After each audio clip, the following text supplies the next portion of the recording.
Welcome back Channel. to my channel. There is so much to talk about. I got Miss Rue with me this time, so so we get to tell you about her birthday. Did you enjoy it? You did. You want to tell everybody what you did for your birthday? Yes. What did you do? I said happy birthday to you. Happy birthday. What's this on the? Yes. So we got to sing happy birthday. We got to sing happy birthday to Stella. What? Happy birthday to week. I said happy birthday to week. So for her birthday, because it wasn't. Mommy, look. Mommy, look. Mommy. You gonna let mommy talk? So tell everybody what we did for your birthday. For the first time ever, I decided to do a photo shoot for her birthday. Like I said, 3 is my favorite number, and prior to the pandemic, the plan was to take her to Sesame Place, but because of the pandemic, that clearly is out the door. Okay, this is take 2. Welcome to me, you, and Stella Rue. Welcome back to our channel.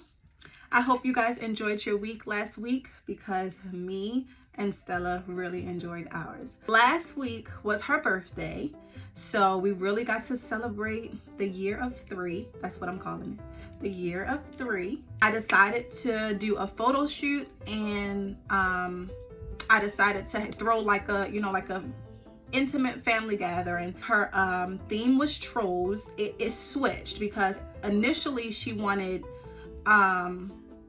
Frozen, and it was like, okay, we'll keep it with Frozen. But I know like she's watched Frozen before, but like she really wasn't into Frozen, so we left it alone. I told her father she wants Frozen theme, so we were gonna base the party around that theme. Of course, something just clicked, and I'm like, ask her again, like, what is it that she wants?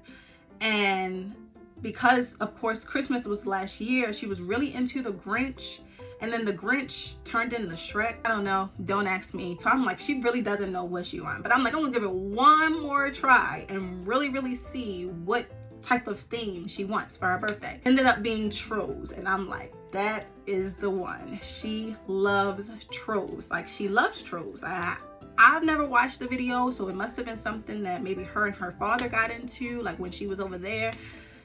I never watched it, so I don't even really know much about the trolls, but she really loves it. So I was like, okay, trolls is what it is. We'll do trolls. That's how we got the theme for her birthday. I asked a 3-year-old what she wants for her birthday, and she, what do she know? But she knew.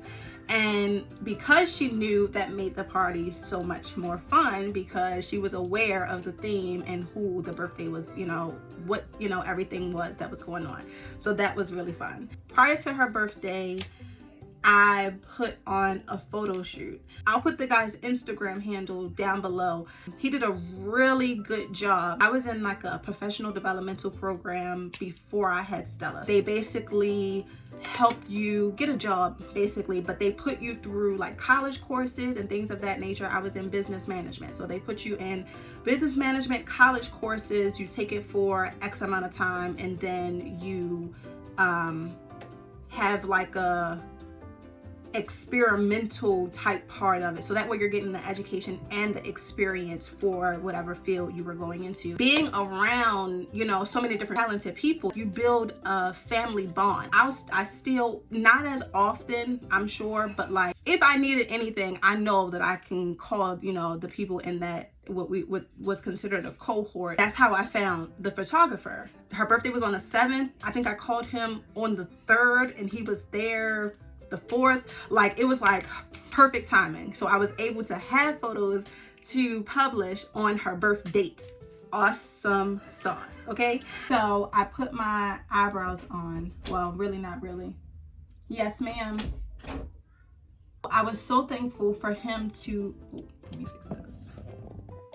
I was so thankful for him to have been able to come in as quickly as he was able to do it, and really come in and just do a phenomenal job on the pictures and been able to give them back in a reasonable time, you know, like that time frame was like right on it. She did such a good job. I'm gonna insert a clip of like the videos that I was taking while she was doing it, just to show like how good she did, like honestly. All right, here we go.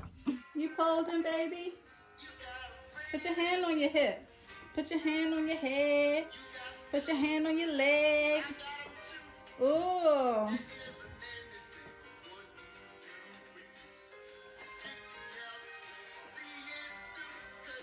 I love it. She did such a good job. Like really pretty much all I had to do was say what I needed her to do, okay, you know, and make it fun. So like I would do what you guys saw, like, okay, put your hands up, put your hands down, put your hand on your head. One thing that I do know about taking pictures of a child, especially between that like toddler age, like when they're infants, it's different because they're pretty much rather still.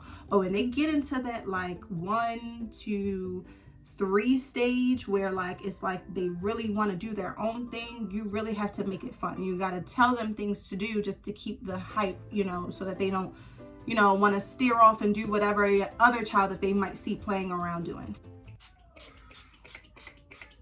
While I was at work, I'm like, oh my goodness, like I was so nervous. Like, I don't know if she's gonna listen.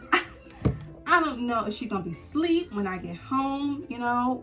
It's pretty much nap time around like 12, 1.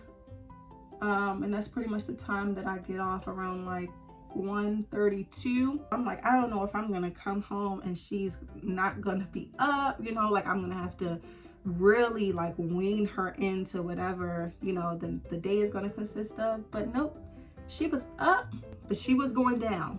I got her dressed, you know, fixed her hair, made sure that everything was, you know, ready for when the guy came.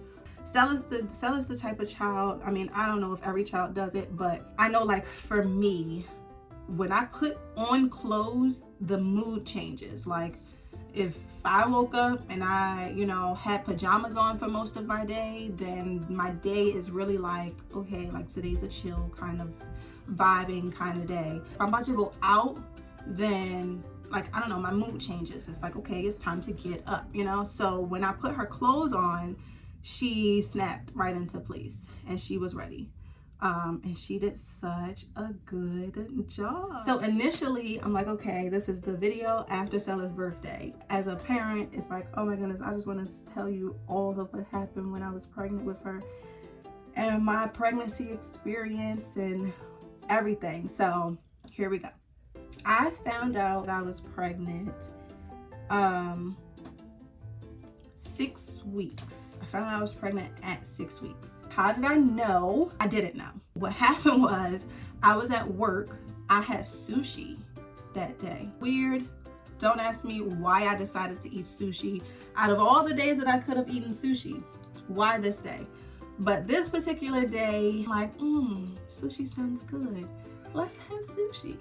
Went to the cafeteria, had some sushi. That was the worst decision I could have made that day. I'm like, I am so nauseous. This is so new. Like I can eat sushi, you know what I'm saying? Like I actually kind of like it. Me some yum sauce with my sushi and I'm straight, okay? But this particular day, this was kind of weird. When I got off of work, you know, I kind of let her father know, you know, listen, something's not right. We might have to take a test. We took the test and then we found out that I was pregnant. Okay, so now we know. We went to go get a sonogram, and I mean, Stella was still like, she wasn't even quite yet noticeable. She still really looked like, I had to describe it, it looked like a cell. She's really, really small. I'm gonna insert the picture. You get to see like early on. She didn't even really develop yet all the, you know, human-like features. I mean, my pregnancy, throughout the whole process, I mean, I guess I would say it was pretty good. I mean, nothing abnormal than any other type of pregnancy. I guess for the most part, I don't know. I don't know if I was really able to really enjoy my pregnancy. Nothing really like changed. I was still working. Like I was still doing, you know, regular people stuff. The only thing that I could say I was really worried about was because the time that I had to be to work at one point in time was like 5:15 in the morning.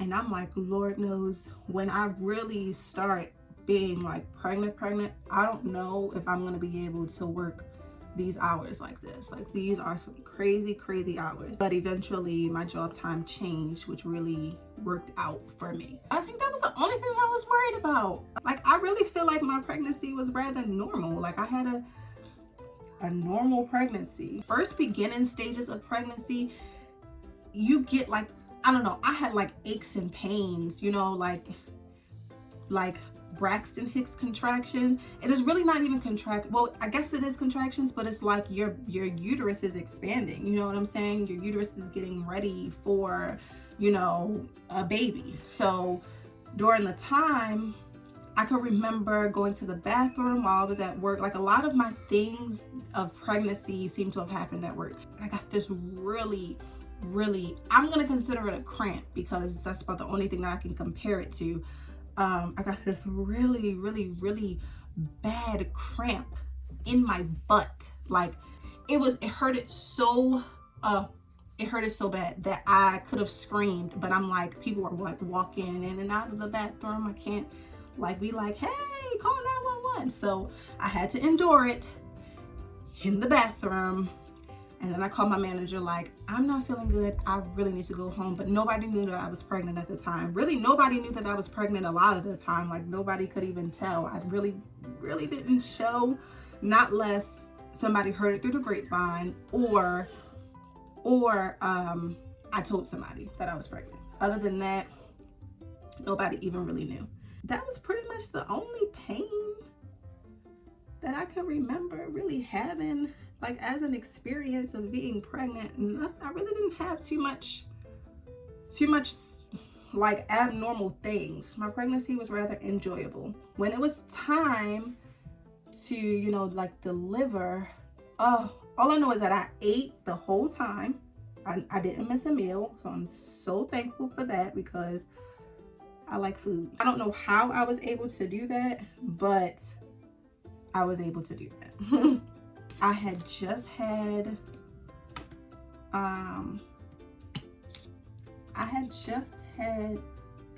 buffalo wings. Yes, they were the best buffalo wings ever at the time.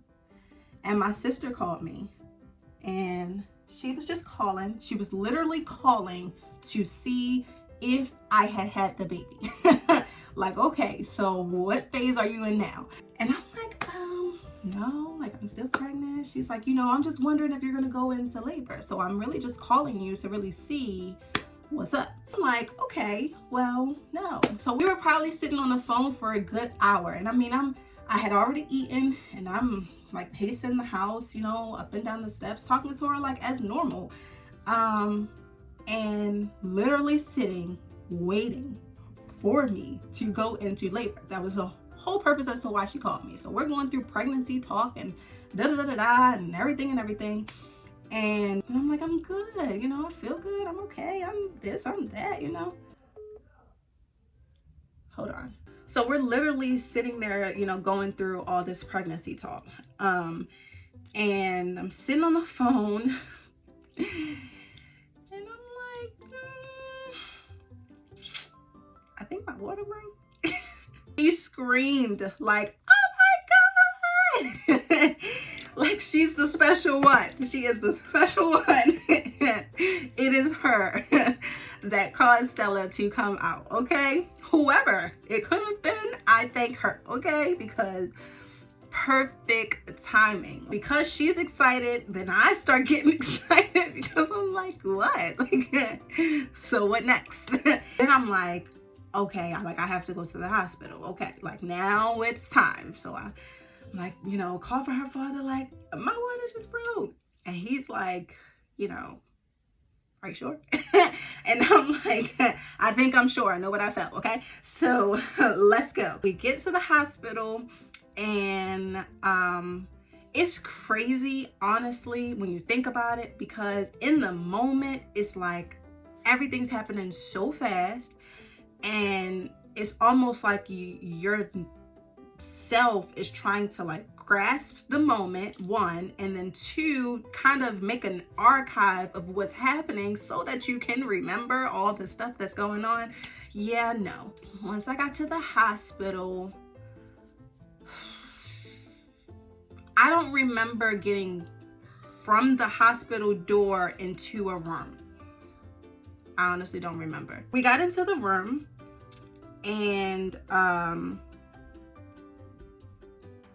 then they checked me and was like, you know, yeah, not necessarily did my water break, but that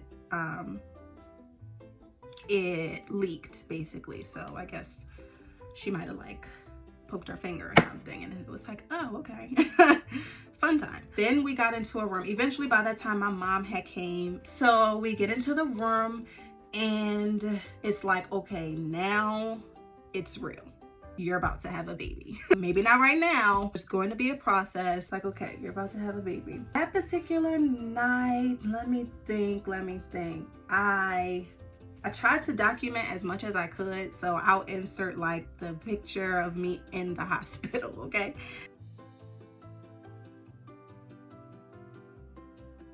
I'm now in the bed, and I could remember bits and pieces. Anything that I know that was really like documented was like, okay, yeah, I faintly remember that. I remember the moon being red.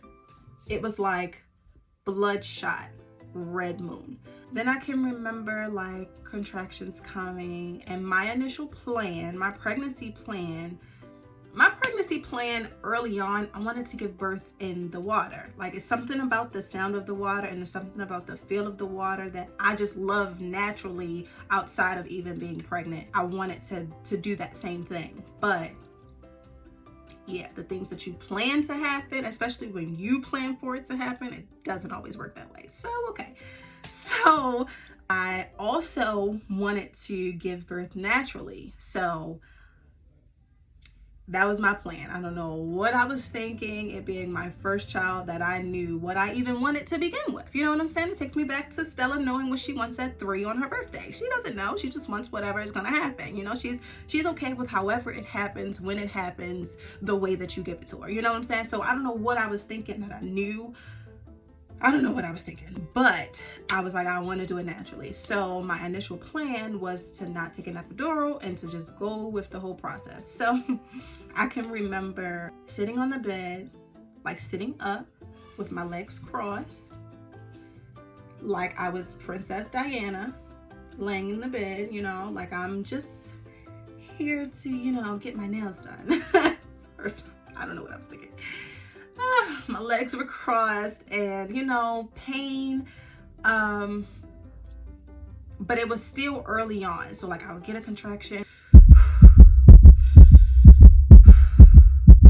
and then it'll go away. I could pretty much talk after that. If somebody was to have a conversation with me, I would be absolutely fine. I have given a whole full-blown conversation until it comes again. You know, you gotta breathe, let it go, and then I can talk again. They gave me some medication that would kind of like subside the contractions, kind of like make it less painful, yet I was still getting them, just less painful, which wasn't an epidural, and it was to help me sleep. So I eventually fell asleep. I really don't remember what happened between waking up from that medication to when contractions got intense. I do remember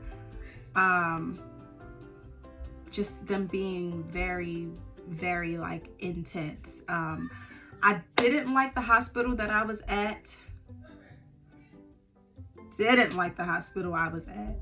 I probably won't go back there ever again.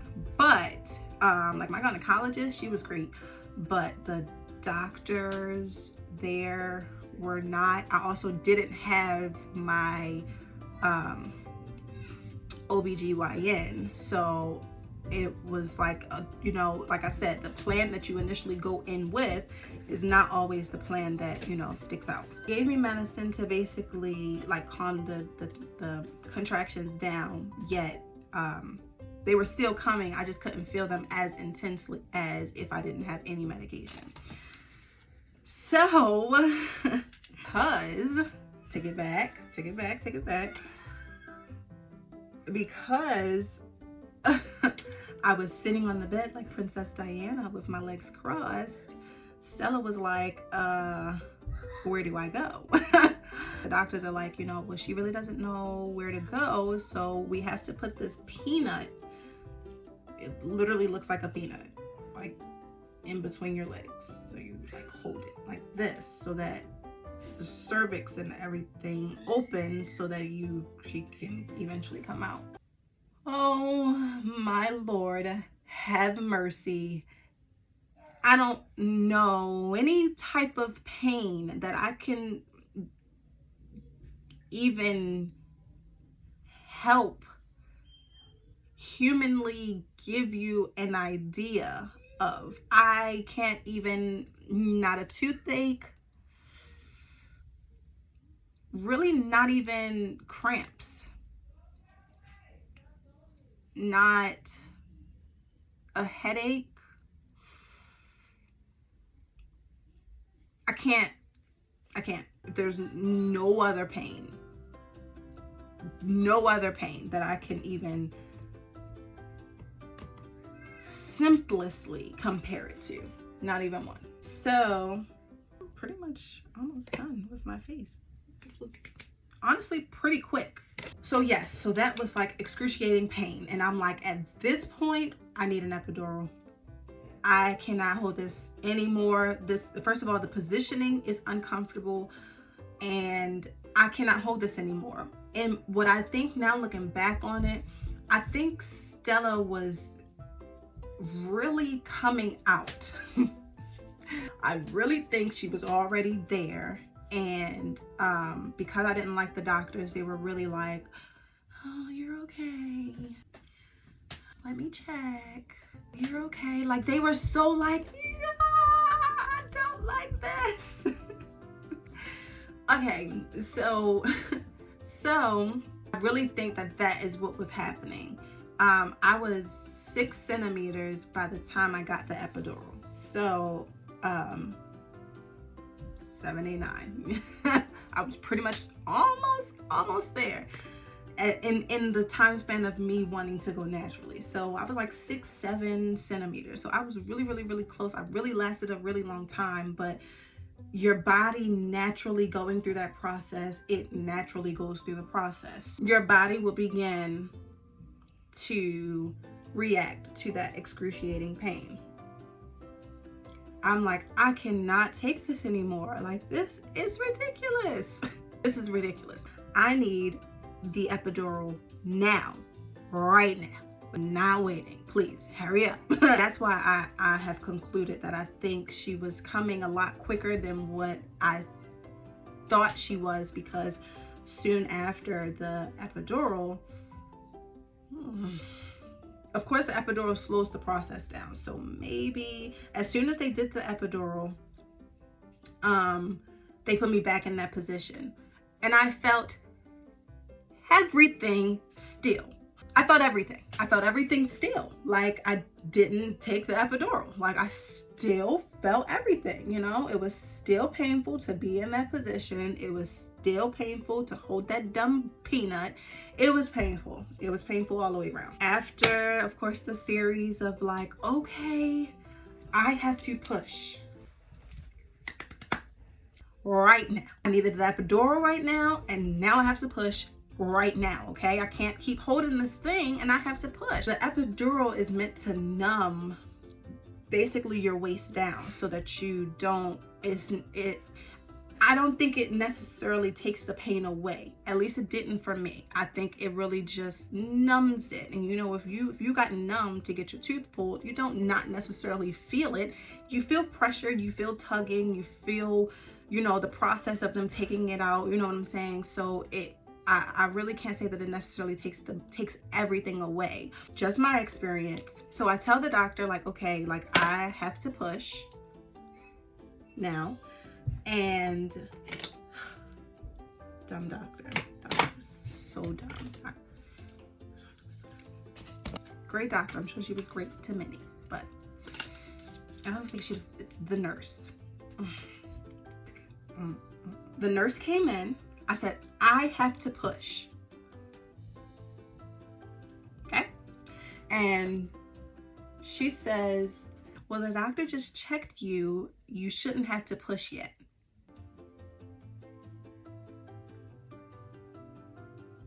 Miss, what did I just say? I just said I have to put. I don't care how long it was that she came. What did I say? Like, my body is reacting. I know what my body is telling me to do. So you guys need to come back in and check me, because clearly it's happening. Like, I don't understand. Oh my goodness gracious. She tells the nurse. The nurse comes in and checks me and says, yes, like, yes, okay, yes, she has to push, like now, like now, almost like, what were you doing? You know what I'm saying? Like, she said she had to push, like, come on, let's do this thing. That nurse, I would have had Stella on the floor, okay? Stella would have just came out on the floor. Like, it would have been nowhere else for her to have come, because, you know, she was ready and nobody else was. Then the beauty of it all starts happening. She came. She was so beautiful. This is the only video. It's very like scratchy and not focused, and it isn't good. It isn't a good quality video, but this is the only video that I have of that moment after I had Stella. Take a look. Pressure, that's just the placenta that come down a little bit. Okay, I'm getting ready for you.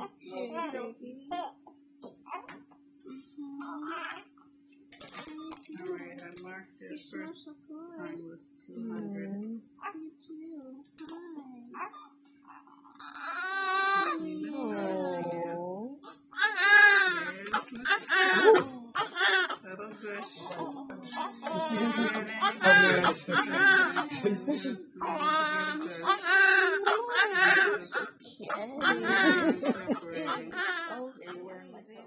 I really hope that you guys enjoyed watching this video as much as I enjoyed making this video and being able to share with you my birth experience with my Stella Rue. That is the only video that I have. My mom just so happened to have been through her camera roll and saw that she had the video. And it didn't matter what kind of condition it was in. It's the only video that I have, and I'm gonna take that rugged pixie looking video and I'm gonna run with it because that's the only video that I have of that moment. I will see you guys on the next Meditation Monday. Always remember to eye your beauty.